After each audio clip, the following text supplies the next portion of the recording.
Saya menyahut cabaran semalam. Semalam menemu bual Taufik. Johnson tak ada. Jadi saya keseorangan. I was flying solo dan saya cabar, bukanlah cabar, saya masa menemu bual Taufik semalam, dia calon di Bagan Datuk, bertembung dengan gergasi seperti Zaid Amidi, Syamsul Iskandar, Faiz Nakman.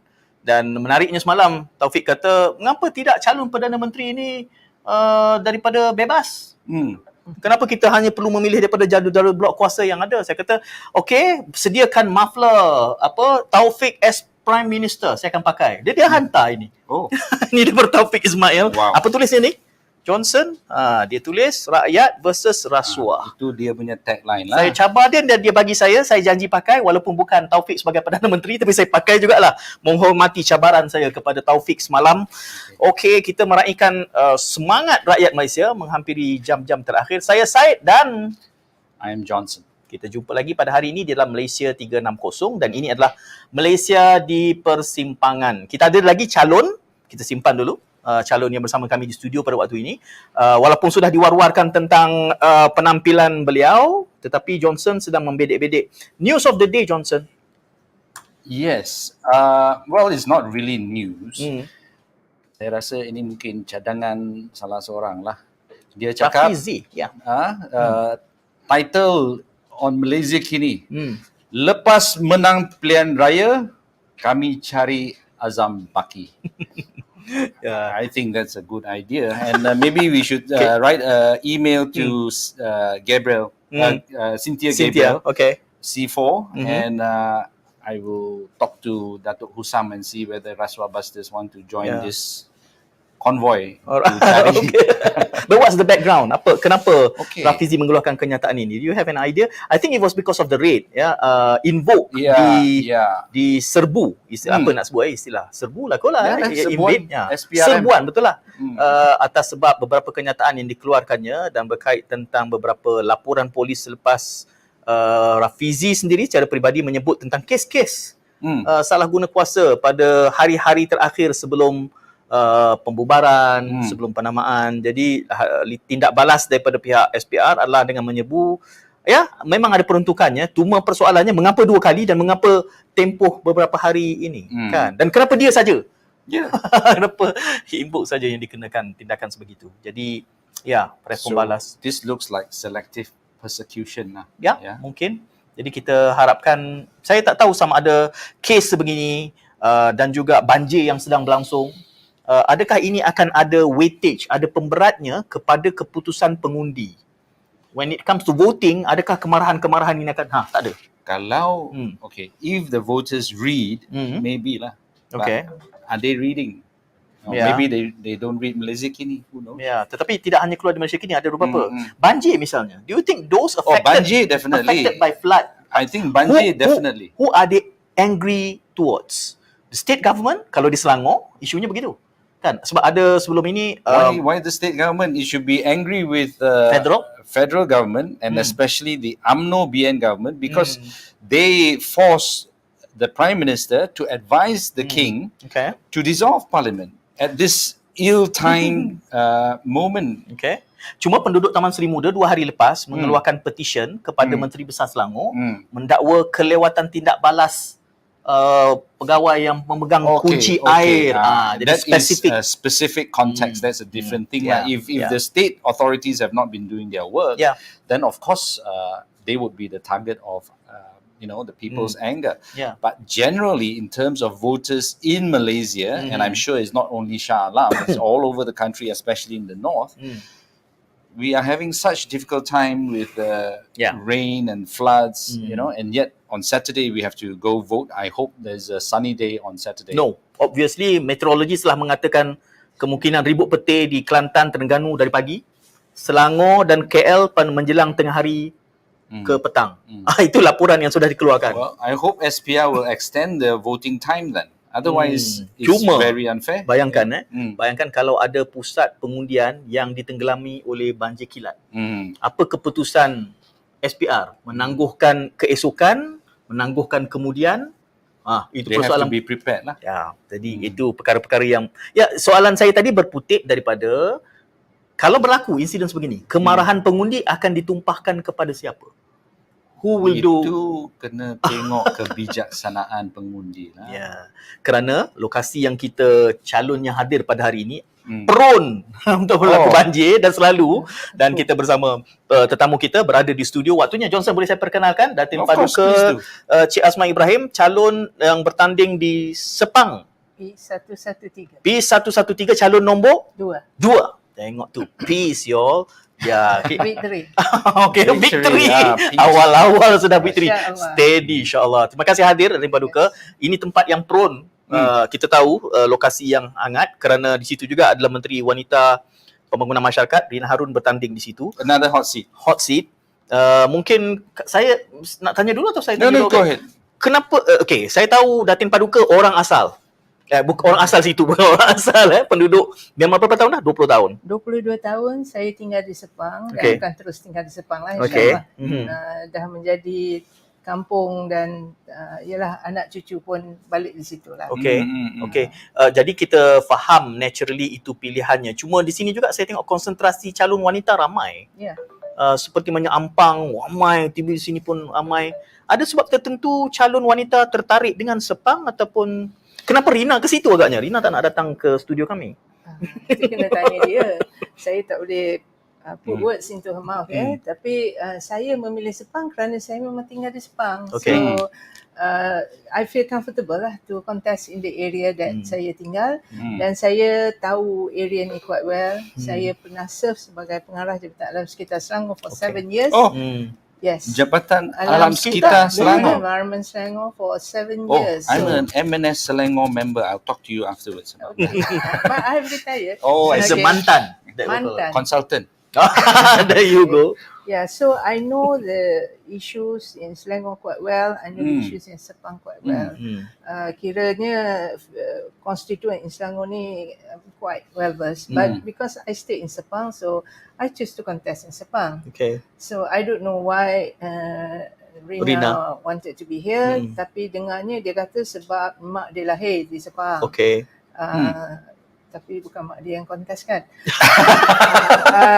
Of course, saya lahir di Alustar Kedah. Okay. I was born and bred in Alustar Kedah, and then after that, I continued my study in the States. Lepas balik, I served the government because I'm under the federal scholarship. So saya serve di Jabatan Alam Sekitar.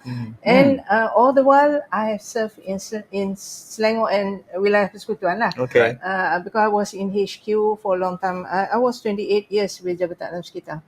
And then di Selangor sebagai pengarah Jabatan Alam Sekitar Selangor for 7 years. And then I was called back to HQ to serve sebagai pengarah bahagian bahan berbahaya, toxic and hazardous waste emission. Right. So, and I decided to take early retirement in 2014. That was when I was around at age of 51 lah. Lepas tu I join corporate sector in the field that I'm in. I also sit as a board of director to Senbaru, which is the company that handle toxic and hazardous waste, quality alarm and so on. Because those are the area that I mean where I have my expertise. And I was also asked to help out with the RMK 11 project with MGTC, Malaysian Green Tech Corporation, to work on low carbon city and energy efficiency project. I see. So that is what long list of profile dan juga pencapaian. Johnson, sila. So, Datin, you mentioning that you were in the Jabatan Alam Sekitar. So that makes me very curious because Sepang has seen a lot of development, isn't it? Yes. Especially when the airport was put near there and then Cyberjaya is next to it and all that. So has that kind of development affected the environment? And is that a reason why we have, that area is known to be flood prone? Okay. First, we have to understand that Sepang are mostly pit area. kawasan tanah gambut. Even the area KLIA is also kawasan gambut, dan the LCCT is also gambut. So when you want to develop tanah gambut, there are certain way of doing it. In LCCT, they actually excavate the gambut. LCCT was constructed much faster than KLIA. KLIA, we have a special team, EIA team that really monitor and follow through the development. So the development was carried out in an environmentally sound manner. That means whatever issue yang timbul dari development tu, we manage to address it as we go along. I don't see that as a problem that is giving problem to the flood. Because at that time we only have KLIA, and then we have Sepang F1 circuit, and then the LCCT came a bit later, and also we have the Cyberjaya development. Well, actually these are all the legacy left by Tun, because those were done all during his time. And Sepang people benefited from this development because KLIA has made Sepang as the gateway to Malaysia. Okay. So the issue at that time was the 10 by 10 kilometer radius around KLIA that was marked as an area that cannot be developed with high-rise building, etc. Tapi sebab dia itu tanah gambut, the issue that we were having at that time, and it happened to be during the El Nino year, was the open burning, and we had bad haze problem, and that was sampai menyebabkan airport terpaksa ditutup, flight cannot land and so on. We have gone through those struggle. In fact, kita build kita work with JMG to come up with telaga, underground telaga, air tanah, dan bila berlaku kering, they will flood the area. That is the best way to handle the gambut. Tapi apa yang berlaku sekarang is actually the other development. The housing, you can see that Sepang is actually a new township. Banyak pembangunan baru, bandar baru yang padat dengan penduduk. For example, you talk about kota warisan. So penduduk yang sangat tinggi. And then we have new development coming up, Serena City, and also there's another one, Sunrise project. So these are all new development that took place so fast, which has created a lot of impact, not only to the sistem saliran yang ada, which the ecosystem, actually the river cannot carry the burden. Dia dah luar daripada dia punya kapasiti, unless we do something about the river, widen it, etc. So itu antara punca-punca yang menyebabkan berlaku banjir. And yang suffer are all the traditional kampung around Dengkil, you talk about kampung Gincing, and all the Labu Lanjut, all those areas, traditional kampung, which actually it's not fair for the penduduk lah. So I think we face this in many places, even in my place in Setiawangsa. So all this development yang perumahan mewah-mewah ni, but if there are any problems, is actually the poorer community that So it seems that the previous government or whoever it was it's responsible. PKR. Was it? Previously. Okay. Right. No. I mean, this is exactly we want to no more secrets, right? So I want to add on as well. Kerana salah seorang penonton, maafkan saya, calon yang hadir dalam rancangan ini adalah Dr. Nurul Ashikin Ampang. Berhujah benda yang sama, Pejuang bahawa dia juga pakar slope, guna tanah, PhD-nya dalam bidang itu. Tapi dia berjanji bahawa kalau memilih dia akan membantu merungkai masalah banjir di Ampang. Cuma kita tahu banjir ni bukannya soal parlimen, dia ada rangkaian dia. Dia tidak ada boundary. Betul. Jadi how is it going to be different on your side bila kalau Datin Paduka yang menjadi, macam mana nak menyelesaikan dengan limitation yang ada itu?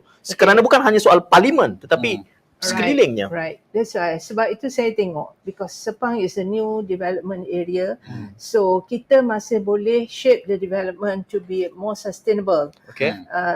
we should learn from the previous mistake done by other areas. So that's why I feel that I think this is a good time for me to come in where I can depart my knowledge. But that's for the new development. What about the kampung tradisi tadi? For the current one, kita kena address betul-betul to the punca. For example, this morning saya ada di kampung Tanjung kejap, apa nama dia? Tak apa. Lupa Kita dah boleh bagi gambar. ni tadi apa namanya? Kampung Tanjung apa pagi tadi ni? Tadi yang dekat Astro Awani let me get the name right. Pasal banyak sangat yang banjir dekat itu apa dekat Dengkil pun banjir. Betul. How come I forgot the name? Sehingga ke hari Sabtu Tenang, ni. banjir. Kampung Seri Tanjung. Kampung Seri Tanjung, saya pukul 8.30 saya dah ada kat situ. And I got the information. Masa saya datang, bomba pun belum sampai. Shortly after that, bomba sampai. What happened? Banjir tu adalah kerana ban pecah. Apa pecah? Ban. Dune. Ban. You know, there is a river stream there. A portion of ban pecah. And it's a earth ban. And then the water overflow daripada river tu semua masuk kampung and the whole kampung banjir. And then that river is actually tributary to the Langat River, Semenyi River and so on. So the flow, the water keep on coming. You can see that air tu macam air terjun masuk ke dalam kampung. But if you stand there, you can see the water masuk ni tapi dia lebar luas masuk sampai the whole kampung. So the solution to address that is immediately to fix the ban. But I was there from 8:30 until 12 o'clock. About 12:30 we left. Nobody come and fix the ban. Who should be doing it? Sepang JPS? It should, we cannot say tak ada government nak buat kerja sebab we still have caretaker government. Betul. This is supposed to function and we still have the Kerajaan Negeri Selangor which has not dissolved dia punya don. So where are they? Ya, betul. And then the penduduk marah. They got so angry, they come and ask me, pukul berapa boleh baiki? Saya kata, saya tak boleh baiki. I appeal on my FB, I appeal to the authority, please come and do it. You know why I cannot do it? Of course I can call contractor to do, but tapi kalau saya buat itu, saya akan encroach into government authority. What if they say that the work that I do damage more not up to standard, not up to the standard, whatever, I cannot. liabilities Because involved, I was previously the government officer, I have to work within the rule of law. So, even Astro Awani was there and they interviewed me live. I said, yes, please, authority, come and fix this. Because once you stop that, the whole kampung tu berhentilah banjir tu. Sekarang ni, setelah mendapat maklumat daripada penduduk. Sorry. Tak apa. Dia bunyi tu. Okay. Don mana tu kalau boleh kita sebut? Siapa? Ini bawah Don Dengkil. Don Dengkil Don Dengkil. Ni kawasan Di Dengkil. bawah Selangor lah. Selangor State. Bawah Don Dengkil. Jadi, kita ada bomber situ, standby. Bomber standby untuk rescue. Bomber pun cakap dengan saya ni, air ni akan naik. Ni sure akan naik. Ni lagi. So, we are waiting to rescue. I said, solve the problem. Rescue sekarang lah. Jangan tunggu. You What stop kind the of attitude problem. is that? Bomber bukan kerja dia fix Memang the ban. bukan. Tapi you know, there is something you can do. how weak the coordination are. If you stop that, then the water tak perlu naik lah. In fact, itu rumah orang semua air dah naik to the Betis. lower lutut Ankle. sikit. The whole house, saya tengok, we went in and our people had to rescue some of their punya barang-barang put on our four-wheel drive to take out because dia kena angkat barang-barang dia. And some of them, the family yang saya jumpa tu, dia tengah kemas-kemas nak balik mengundi. Do you think they're going to go back and vote if the house is in that condition?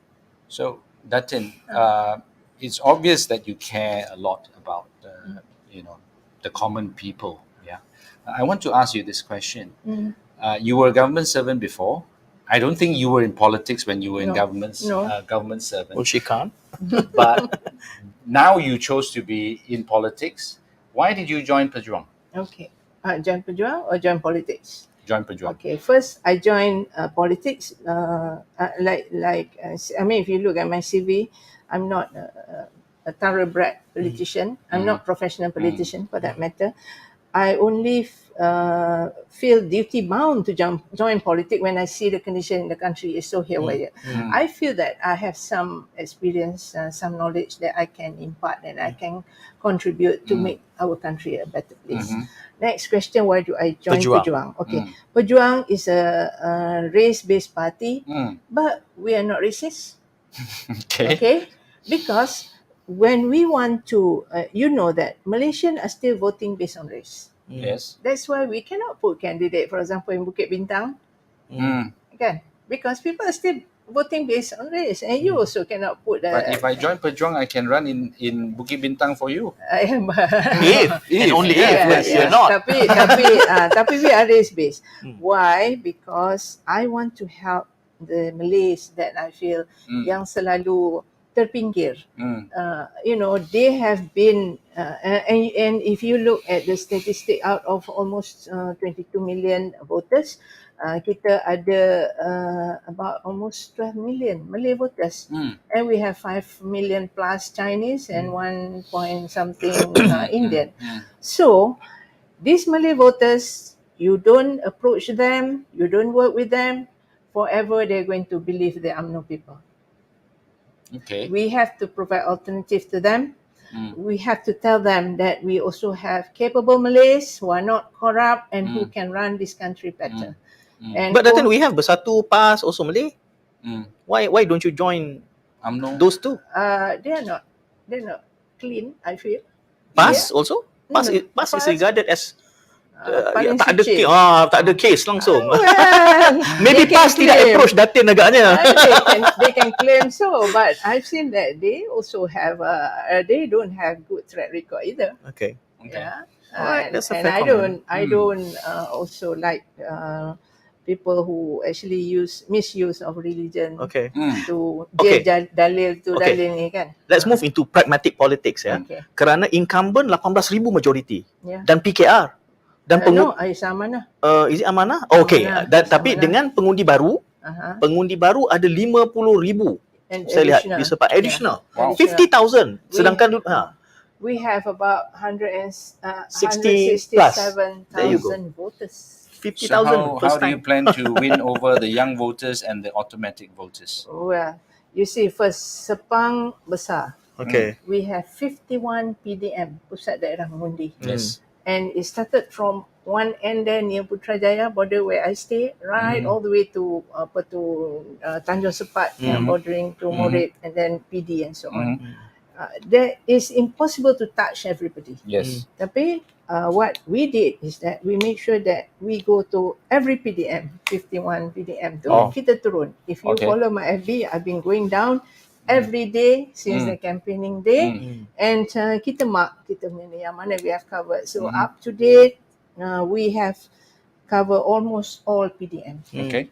So that is one way, and then the other one is through the social media. We try to reach the voters through the social media, because there's no way that we can touch everybody. Tun didn't come down to give ceramah? Tun came Oh, he came. in Dengkil. How many people came for his ceramah? Oh, there was a big crowd. Oh, really? Yeah, Okay. there was a big crowd there. I'm just curious because wherever Anwar goes, there's a big crowd. Wherever, I suppose Tun also will draw the crowd, but nampaknya Zahid Hamidi is not drawing the crowd. Okay, I don't know about that. I don't know how to respond to But that. actually, I don't know how to respond to that. You know, sometimes when you look at the crowd, you must know who are the people in the crowd. That's right. When Tun came down to Dengkil, we know that the crowd are the local people. Orang kampung. Orang kampung people are those voters in Dengkil, in Sepang that came out. Right. So, Harapan would argue the same way too. yeah. Apa? Harapan. Whenever Anwar go, then you get Tapi actual. dia tak datang Dengkil. Yeah, tak datang ke. Sepang Okay, lah. so we are focusing on Sepang now. I'm focusing on Sepang. Okay. Datin Paduka, kita lihat ya, kita ada bebas. Betul ya, Sepang ya, this year, betul. Kemudian Datin sendiri, Pejuang, Daud Leong, Parti Utama Rakyat. Tak pernah dengar. Tak apa. Aiman Atira, Pakatan Harapan. Munaswaran, bebas, calon Gajah. Kemudian Datuk Seri Rina. Kelihatannya seperti daripada senarai ini macam Datin dengan Datuk Seri Rina ni yang neck to neck. Okay. Possibly lah agaknya. Harapan Aiman Atira saya belum gauge lagi popularitinya. Tapi kelihatannya sebegitulah. How do you find all the other candidates? What's your chances for you to win? The indication that we get from the ground pun lebih kurang macam tu lah juga. Two-horse race. Yeah. It's a two-horse race. This is a cabinet member candidate, you know. I believe so. But can Pejuang... okay. Now, this is the question. Soalan lain. Yeah, Pejuang. So, now the polls are saying that PH is leading, PN is number Trailing 2, behind, BN is number 3. We are not even listed. Okay. Never mind. Fine. Is there a chance that Pejuang would join PH in government? No. The right question is whether joining PH or PN, Yeah, which alignment would you go Okay, into? that's because by my calculation, PN tak cukup. Okay. PN will join Okay. BN. Okay. Macam ni. Whatever happen after the election, kita akan running ke You have to come back to the studio lah. we have to go back to the drawing board. Okay. You know, when we have the result. So Because it's like kita ramai kita berpendapat bahawa this time is not going to be one majority. Betul. No clear- no it's clear like simple majority. Said So lah. everybody got to work with each other. As to which gabungan we're going to be in, we are not discussing it now.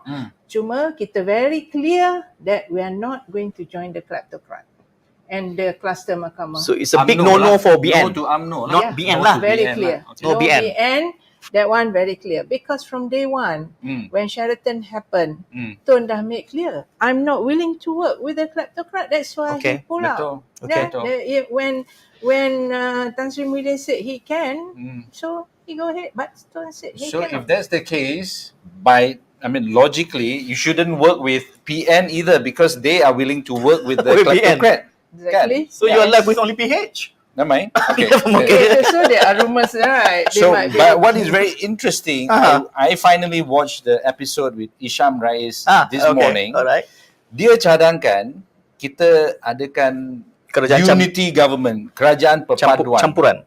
possible. Kerajaan campuran, ya. Possible. I think after election possible, but to me now, as far as voters are concerned, if that were to happen, I think possibility untuk itu berlaku juga tinggi. So the most important for the voters is to make sure that you put the right candidate. As the Prime Minister? No, Or not as the Prime Minister, candidate as the in the candidate. Parliament? Yes. If you choose the right candidate, you combine macam mana pun, I think it will be good for the country. So, dalam keadaan orang, okay, let's talk about the right candidate. So, di Sepang yang digandingkan adalah Datin, Page against Rina. Okay. So, what can you tell us about her not being the right candidate? Oh, I don't talk bad about people. It's not about talking back, but how do you prove that you can be better serving Sepang? Okay. I tell you this. Rina is a professional politician. And that's not career good. politician. And she's a real politician professional. I And don't she's know coming whether from it's- party yang dia kritik tadi. Okay. I don't know whether that is good or not good, but people should know that she is the professional politician. I would say it's not good. I'm a professional who joined politics. Okay. Okay. You served the country I for served the many country, years. And beside my tenureship as a government officer, I'm also an NGO activist. I see. I lead several NGOs. Of course, my main NGO is Pejuang Ikram Malaysia. I serve until the level of Naib President, and I only letak jawatan because of my involvement in politics to the Ikram Malaysia. And then I baru saja letak jawatan sebagai CEO Orphan Care Foundation. Yeah, I've heard about that. Yeah, I was asked to help with Orphan Care punya work. And I think it's a good work that we do. We are helping with baby dumping and so on. So I fought for the children, for the women, and also I'm also the advisor for Youth Empowerment Foundation. That is a foundation that provide transit home for children dari rumah kanak-kanak JKM. After 18, they're supposed to leave the institution. They got nowhere to go. They are Understand. So Impliedly, Datin Paduka is saying she's doing more than what. I leave it to viewers to decide. Okay, let me ask you a direct question because we have time 1 more is minute running to go. out. Okay. If you were to win, what would be your first three priorities for Sepang as well as Malaysia as ahli Dewan Negara? Okay. Dewan Rakyat. Dewan Rakyat, sorry. Okay, for Malaysia first, I would like to offer a clean leadership. Okay. A clean leadership, a competent. I feel I have some competency to run the country because of the experience that I have. So I would like to offer a cleaner leadership with more competency. I don't have baggage in rasuah or whatever. You can check. I don't have any case jenayah. So itu for the nation. And also I would like to promote the sustainable development for the whole country, because that's an area where I specialize to. And also some of the SDG goals which I can serve. And I would like to also apply that for Sepang people, because it's a new township yang akan membangun. And then yang ketiga, isu kos sara hidup. You know, this is a really mind-boggling punya ni. This will have to be done at national level. We need competent leadership. We need the right leaders to actually drive this. We know that next year the economy of the country is going to be worse, and then kita ada inflation coming up. These are all predicted already. Betul. So are we prepared? Our leadership prepared to face that? Kita mungkin tak boleh solve all, but actually we want leaders who can minimize the impact to the people. We have seen that today's leadership yang kita ada tak mampu nak kontrol harga telur dengan ayam pun tak mampu. So that is for the nation lah. For the Sepang people specifically, I would like to see how Sepang can develop in a sustainable manner and create a new economic model for the local people to have a better quality living and a better source of income. As I said just now, Sepang is the gateway for Malaysia. So there are areas in Sepang that can develop as ecotourism punya area. Tapi we have to solve the problem. Banjir. Pencemaran. I have put in my ikhtiar, I put as ikhtiar because that's what I'm going to work on. The 3B problem for pencemaran. Pertama is banjir. Definitely banjir, we need to solve it. And we have to solve through the specific problem. Macam tadi saya cakap, issue ban not properly constructed and so on. That if we can address that, we can minimize already berapa persen dah isu banjir. Pasal banjir yang berlaku tadi is banjir biasa, it's not the luar biasa banjir. So banjir satu. Yang kedua, down in Tanjung Sepak, there is issue of penternakan babi that has not been resolved since the BN government, since the Pakatan Rakyat government and PH government for our terms. Because not because there's no solution, but because there's no political will. And the other one is pembakaran terbuka lah, because of the tanah gambut and so on. So the three problems must be solved, then we can develop the economy of Sepang, the 3B. 3B. Yes. Banjir, babi, bakar. Yes, and I have experience and knowledge to do that. So I think then you can compare with the other candidate. So that is for the Sepang people. And also I want to retain the kampung tradisi, so that they can sustain and they can be kampung contoh where we retain our traditional punya kampung life, tetapi we must make sure that the infrastructure goes in. The saliran especially, the sistem kumbahan not properly done, the susun atur kampung tu, we need to improve that, so that development itu ada balance lah, because the not necessary bila kita kata nak membangun all area we have to have high rise. And then also the digital punya kemudahan, because kita ada Cyberjaya, but why are only the facility in Cyberjaya for digital is so good and not extended to other areas? And it's not really also right beside Dipals still ada blind spot. Betul. Which this is Cyberjaya, but you still have blind spot. And you see, and also the infrastructure. I receive a lot of complaint. People say that jalan gelap Cyberjaya, and I myself have experience with jalan gelap. Even you cannot see dua side tu tak nampak. There's no cat eye or what that divides, and there's a lot of accident yang berlaku, kemalangan maut and so on. Kalau dipanjangkan saya akan tanya kenapa, tetapi kita dah dikesuntukan masa. Soalan saya pendek saja yang akhirnya, asset declaration. Please tell me that you have done it. Yes. I'm willing to declare, tapi I tak tahu kat mana nak declare. Okay. If you still have one day tomorrow, and send us an email, we announce it for you. Okay, you share, I can declare, no problem. Because I as a government servant, I declare asset. Okay. So we'll help you to declare. Mana pun Sebab boleh. kami anti can I say that? Yang tak declare. You give me the link, I will declare, no problem. Right, steady. Because Okay. Then I like you already. If we were in Sepang, we'll be voting for Datin, right? I'll wait until Rina punya respond lah, but I don't know, kalau dia nak jawab besok, apa salahnya kan? Ayalah, boleh Kami sangat demokratik. Dia saja berparti, saya merah lagi. Oh, merah. Okay. Ke merahnya apa? Besi harapan. Kidi. Macam-macam boleh. Dia nampak ni kuning ni. Datin, terima kasih banyak kerana bersama kami. Ini adalah temu bual yang sangat bermakna. Selamat maju jaya. All the best. Good luck. Terima kasih. Thank you for having me. Ya, terima kasih. Datin ada event lagi selepas ini pukul 9. Jadi kami ucapkan terima kasih sekali lagi. Johnson, kita teruskan dengan tetamu kita yang berikutnya. Yes. You would like to introduce our next Sure. guest? We have Mr. Murray Hunter, who is a columnist, but I don't know whether that's the right word, a blogger. But we found out just now that he was an academic. All right. But, anyway, Murray, welcome to the show. And we're going to start with your most prominent post. I think it was just posted 10 hours ago. Seats that may change the trajectory of Malaysian politics. It's 10 hours ago. Yeah, Murray has basically identified the hot seats for us. Okay. Would you like to run through that very quickly, just a few minutes? What are the interesting points in your article?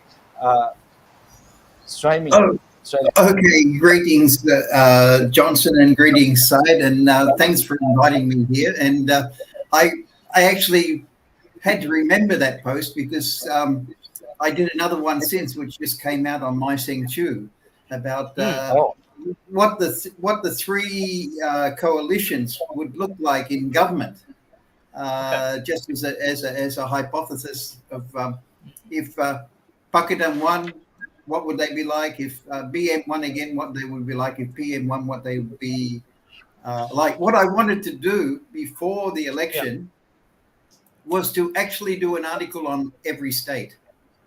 All right. And I look at all the seats and all the local issues, and I did Perlis because I used to live in Perlis, and there's only 3 seats there, and I know a lot of the candidates personally, so I can do that. And Sarawak, I worked in Sarawak for a while, and then I sort of knew it was taking me a lot of time. So I just started looking at seats at random, which I believe are going to change. I think this election is going to be so different from any other election. That there's going to be ministers that are going to lose their seats. There's going to be hopeful that are going to lose their seats. There's going to be unexpected people. There's going to be young people who are going to win. And as we're seeing, some of the old people have been turfed out even before the election started. So this is probably going to be the most drastic change in any parliament in the history of Malaysia. So the other problem we have is polling. When I lived in Australia and I was a member of the ALP, I was always involved in the candidates, and we knew how to do polling. But now it's a guess. You talk to somebody and they'll tell you, oh, yes, Pakistan are coming up, they're going to win. And then I had Rati Chanai with a friend from Kedah, and they told me that, oh no, PN are coming up, and they're going to take all these seats from Barisan in the Malay heartlands. And then if you look at the history of the Johor state election, Malacca state election, assuming that the vote's going to be like that, but I don't think it is. But we have antidotes, but we don't have any facts. And then you look at the Merdeka Center. Merdeka Center, I think they did their survey on 1,074 people. Well, across 222 seats, I saw the data they gave about swings. It's just a bit light on. So it's just going to be an unpredictable election. So we could be sitting here on Saturday night and we could see almost steam and take over everything like they did in Johor, or we could see Pakistan come and knock on the door of government, or we could see PN come and be this new challenger. And remember, only 2 months ago we were talking about Bersatu being totally wiped out, and you've got a situation. Yeah, Mary. So I was taking a quick look at your article, and you highlighted Langkawi and Mahathir being the oldest candidate. We hear very different stories. You still mention him, being a strong man there, and that is his stronghold. But do you think he can win this time round? I remember back in 2009 or 10, he wanted to go to the PWTC for the UMNO conference. And he could go as an ex-prime minister, but he actually ran for the local UMNO Kedah election. And he got about 10 votes or something. So, in Malaysia, the day you're not the big shot, people drop you. So that effect could happen. But I feel that he may just be able to get over the line. But I can't say anything more than feel. People there will be able to tell you something different. I don't think his son, Mukhlis, is going to get up. Yeah. Mari, you mentioned about Merdeka Center just now, and it so happened that this time around we have suddenly an influx of so many posters, so many surveys coming in, and there are some kind of variations from one to another, but at least majority of these posters are saying that it's going to be PH. And I think you indicate, or you perhaps insinuate about the same thing, whereby it's going to be PH who's going to spearhead, who's going to be in the lead. Now we are in the last 24 hours or so prior to the voting day. So the question, I would like to ask about the methodology, how you come about in deciding whether it's going to be PH and Warisan, which seems like a bit, there is a huge resemblance with many other posters. So can you explain about the methodology? No, I just looked at every seat, and I looked at the last 3 or 4 elections, and I looked at the candidate, and I have Johor and Malacca in my mind, and I'm only making a guess. And you see, a lot of them I haven't said who can win. I said maybe. I've been very careful. So you're one-man research and polling agency. So you did all that on your own. It's just your opinion. That's all. That's all. Wow. There's no difference between what I did and probably Merdeka's Centre, because they only had 1,027 or 1,074 respondents. So it's very hard to extrapolate that for how many people are voting, 16, 17 million. I would like a bigger sample, but that's all we do. And there's also a lot of polls on the WhatsApp groups going around that I'm not too sure how authentic they are. So there's misinformation there, but there could be a psychological game going on that if Pakudan's going to win, then Pakudan people won't come out because they say, oh, they're going to win. We don't have to go out and vote. Or it could be counterintuitive. So there could be a lot of games going on. Yeah. Now, Mari, what's your take about Anwar Ibrahim himself? Because if you compare it with the last general election, he's still behind bars. But now it seems like some of the observers saying that he's back having his mojos, because everywhere he went, Johnson is not happy when I'm saying that, but at least that's what's being reported. No, a fact is a fact. Yeah. People are turning up. People are turning up. Yeah. So could it be Anwar's factor that perhaps being translated into some of the pollsters' result lately? Well, I saw Anwar speaking back in 1998 before they arrested him. And if you go to the Ceramah, down in Kramat, I think it was in those days, and you listen to him speak, he's electrifying. He's probably the second best speaker that's in politics today. Who's the best? Who's the best? Yeah. Well, I think the best was Tun. He was good. Not now, but in his day, he was really rousing. So I think when you put Anwar on the hustings, he's unbeatable, and he knows how to work the crowds. And that's what they attacked. They said when he went to Sabah a few elections ago that he wore the cross from the Kurdistan people, and they really attacked him because they knew on the ground he can influence people. The second thing that Anwar can do is he can bring people together. If it wasn't for Anwar, there wouldn't be any Pakistan. Right. Murray, I want to ask you about this. In one of your also very recent articles, you mentioned 12 questions that will be answered on polling day. And one of them, and this is something that we also believe will have a huge impact on the outcome of the elections. How do you think the Malay votes will be split? I know it's very speculative, but we are hearing that a lot of the pro-BN votes are now going to PN. But how do you see it?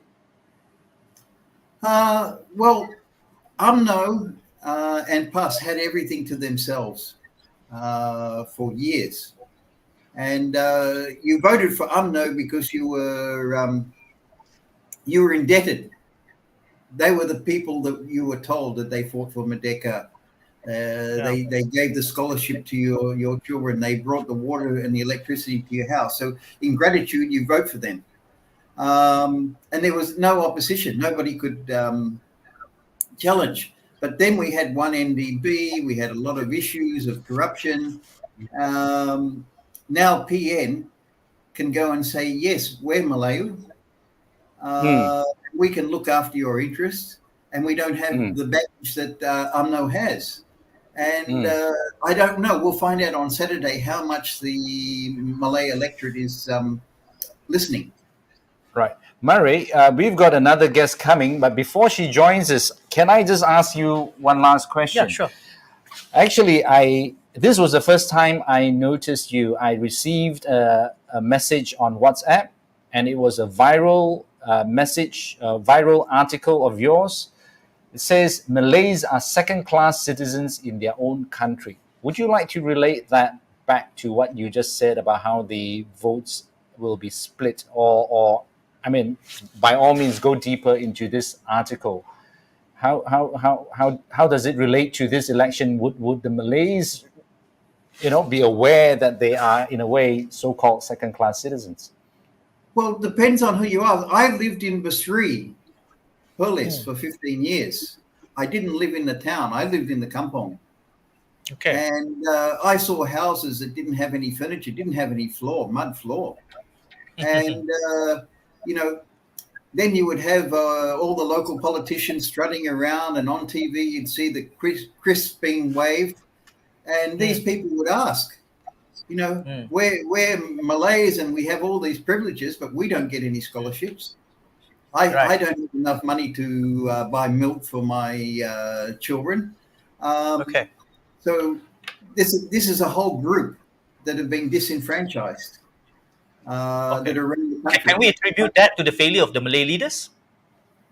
Well, I think you have to go back to the NEP and look at what the intentions of the people that hijacked it. In 1971, it was a great social experiment. When Tun Razak visualized this, it was great. And I remember doing economics in Monash in the 70s. And they were telling this was a great success of affirmative action. But when we got to the later Mahathir years, it was used to benefit an elite. So I don't see Malaysia as a racial issue. I see it as a class, the elite and the rest. Yeah.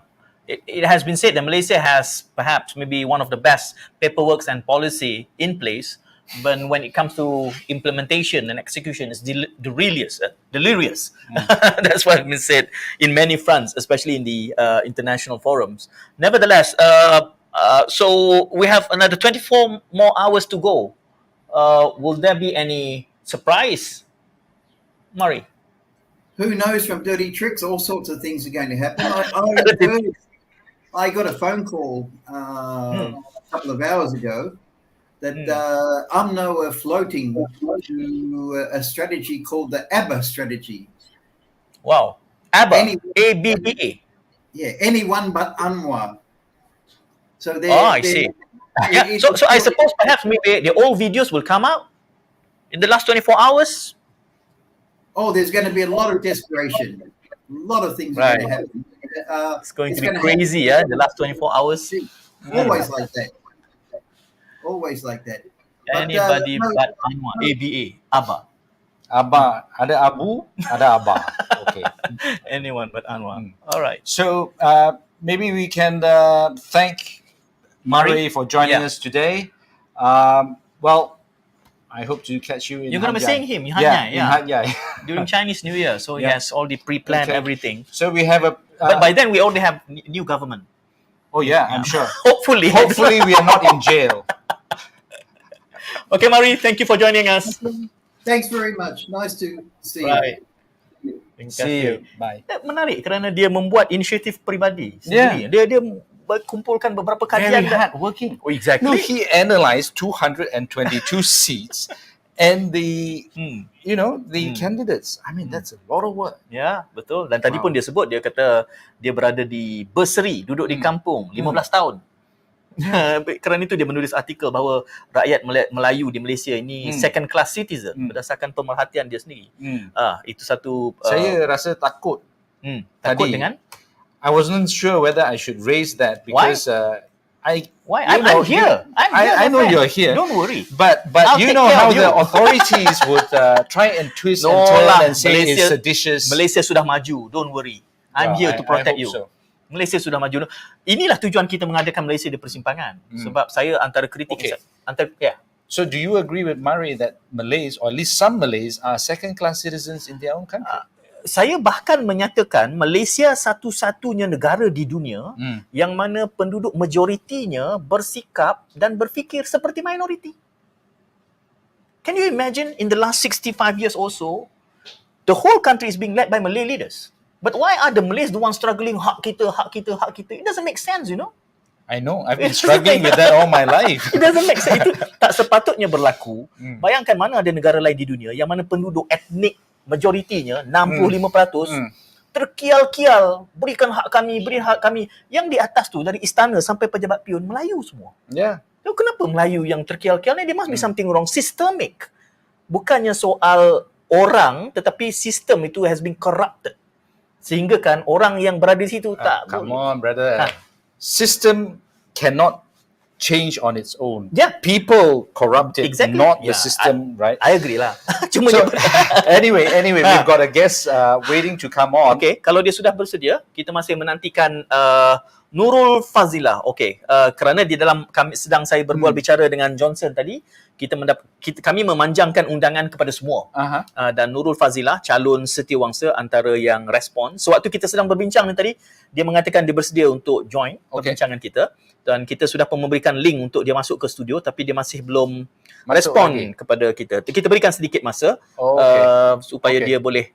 Tadi apabila tengah berbincang dengan Mari tadi, saya kira Johnson sudah memberikan indication kerana kita dapat gambaran kata dia akan menyertai kita. Tapi selepas kita beri link dia, kita tak tahu apa yang berlaku di lapangan lagi. Kita okay, Johnson, kalau merujuk kepada perkembangan semasa ini, kelihatannya macam Pakatan Harapan in Cloud9. Adakah macam I confident? don't think anybody should be confident, overconfident, right? And you know, we've been saying that for a long time. We don't feel the heat yet, but even until now, I think it's beginning to heat up, because just now when I was just having some food before the show, I heard a few young men sitting nearby talking about, you know, pakatan or siapa tanggungjawab, So orang muda. Yes, orang muda. So I assume that they are talking about elections, and so that made me think about what Prof. James said, that maybe, you know, people are quiet because they've already made up their mind, or they don't want to talk about it. But I think no. I think us old people have this thinking that people think about things way in advance. But I I wouldn't be surprised if young people don't get excited about something unless it's within 24 hours or 48 hours. Otherwise, why get so excited? Pointer Institute dia sudah membuat kajian tentang attentive span, daya tumpu, selama attention span. Selama mana seorang itu boleh memberi tumpuan, dan disebabkan oleh perubahan pola kehidupan kita, internet, TikTok semua ni. Istilah setengah akademia menyebutnya TikTokerization. Menyebabkan attention span kita ni jadi pendek, 3 minit. Jadi generasi muda yang kita kata indifferent, apatis ini, mungkin sekarang ni baru mula mendidik dalam 24 jam. Bahkan James menyebut 72 jam. Dia kata semua perubahan-perubahan keputusan dan tactical, dirty tactics ini akan keluar dalam tempoh 24 jam. 72 jam. Itu yang disebutkan oleh James dalam perbincangan kita sebelum ini. But then in politics, one day is a very long time. Almost anything can happen, right? James menyebut tentang dengar orang muda bersembang tentang politik. Johnson kena pakai kenapa ya Allah, selalu saja. Mungkin saya rindukan James agak. I miss you, James. Tetapi semalam saya bersama pimpinan pelajar universiti. Saya tak mau menyebut nama universitinya. 2 orang. Kebetulan mereka hadir ke function yang saya kendalikan, dan saya masih mendengar jawapan daripada pelajar universiti terkemuka. Dia tak nak balik kampung. Alasan pertamanya dia kata balik kampung mahal tuan. Saya kata ada sponsor dengan syarat betul balik. Tak ada guna balik kampung pun. Malas lah, saya pening lah dengar semua. Ini pelajar universiti terkemuka dan dia pimpinan pelajar. Sehingga kan, tapi saya tak tahulah. Selepas saya, orang Perak kata bancuh. Aku bancuh dia setengah jam. Sudahnya dia bersetuju terima tawaran penajaan tiket balik. Itu pun saya kena check besok. Betul atau tidak dia balik. I don't blame the young people. At the end of the day, young people are behaving the way they behave or have the attitudes that they have because they've grown up in an environment that we created. So we need to understand where have we gone wrong and why they think like that. I think the UUCA, universities and university colleges, AUKU in Malay, has made that, well, at least that's one of the factors. They, even at 18 years old or 19 years old, they are entitled to vote, but they have no idea what politics is all about, what each party stands for. They can't talk about politics. You can't even talk about democracy. Professor Fahmi Reza punya kelas dihalang. So don't blame them. In fact, I mentioned the academics. What's interesting is there were 2 persons who tarik balik from the G70 that said we should support Pakatan Harapan. Betul. So what do you think happened there? Macam-macam cerita. Ada yang mengatakan bahawa mereka yang menarik balik itu mula menerima ancaman daripada pentadbir universiti. That can happen. Ataupun mungkin namanya sengaja dimasukkan untuk meramaikan, nak mencukupkan 70. Tapi sebenarnya tak sampai 70 pun.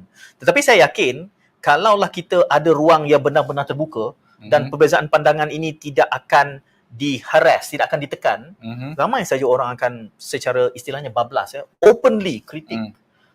Semakin cerdik, semakin terdidik, orang itu dia akan berpandangan yang sangat kritikal, dia tak akan mudah bersetuju. Jadi saya membayangkan, termasuklah akademi, kita ada banyak tau. Akademi profesor, majlis profesor dan G70 itu ada kalangan mereka yang memang profesor. Tidak menghairankan orang cerdik pandai ini berbeza pandangan kerana mereka mengetahui dan berfikir lebih tinggi.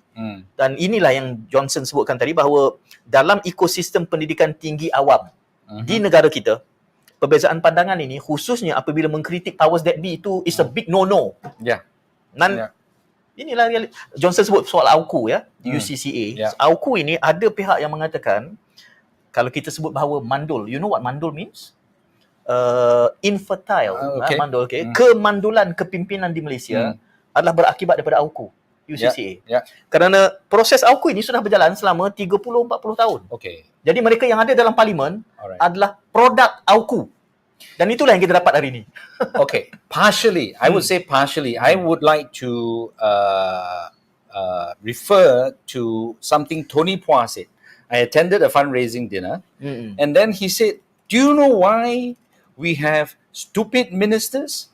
Because parents don't encourage their children Yeah. to go into politics, Yes, betul. to learn about politics. So partially is actually also parents, and I dare say probably a lot of Chinese parents as well, because we just want our kids to have a good career, get a good job, be a banker, be a lawyer, be an accountant or doctor.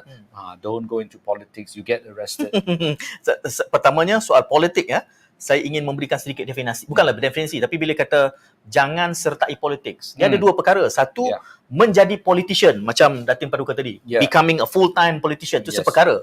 Satu lagi, kita harus mendidik generasi muda, ni Faris ni, mereka perlu political. Yes. Walaupun mereka boleh non-partisan, tapi mereka perlu political. They Mereka must understand. perlu faham proses. Dan ini bercakap soal pendidikan. Saya sebut ni banyak forum, Johnson. Bulan lepas, saya Suhaili, program di sebuah universiti, ada perwakilan daripada Korea. Di Korea, sekolah rendah diasuh melakukan demonstrasi bersama ibu bapa sebagai aktiviti co-curriculum. Good. Dan mereka membantah tindakan keputusan Datuk Bandar yang menjejaskan alam sekitar. Itu dianjurkan oleh sekolah. That's democracy. Sedangkan di Malaysia, Universiti Nottingham, tampal tanda polling tu kan, pun takut hubungan terjejas dengan MOHI. Fahmi Reza di UiTM dibatalkan. Kemudian ada satu lagi universiti pun, tapi akhirnya dibiarkan sampai habis. Kalau berbeza pandangan macam tu pun, dia dalam sebuah gedung pendidikan dihalang. Ini Faris ni mana? Dia tak adalah tahu nak berbeza pandangan. Okay, so coming back to what you asked, Mary Hunter, actually, I think you knew the answer. Why do you think we have this so-called second-class Malay citizens? It is the Malay leadership. Yeah, as far as I'm concerned, the Malay leaders are the pengkhianat. Okay, that's a very strong word. Cumanya things are changing now. Dulu apabila pendidikan kita tidak mendidik pemikiran tajam dan kritis, kita sangat mengharapkan media. Tetapi kita tahu kawalan terhadap media juga sangat ketat. Sehingga kan media Melayu, ini saya selalu sebut banyak tempat. Media Melayu berbanding media medium Cina. Can you speak Chinese? There are a lot of my banana Chinese. Okay, thank you. 多谢 saya boleh jawab. Speak, but I cannot read. Tak apa. So Good I don't know what they write. Good enough. Tetapi kita sudah buat tinjauan.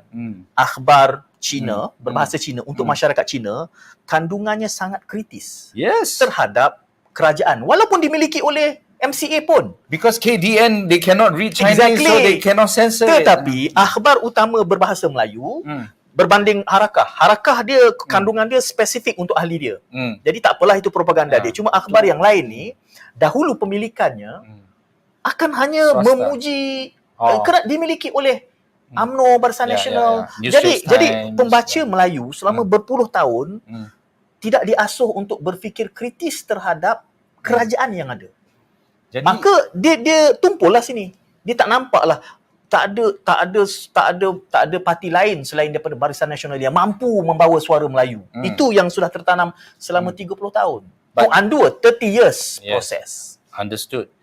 But thanks to the 2018, the GE14 results, that has become a different Senario.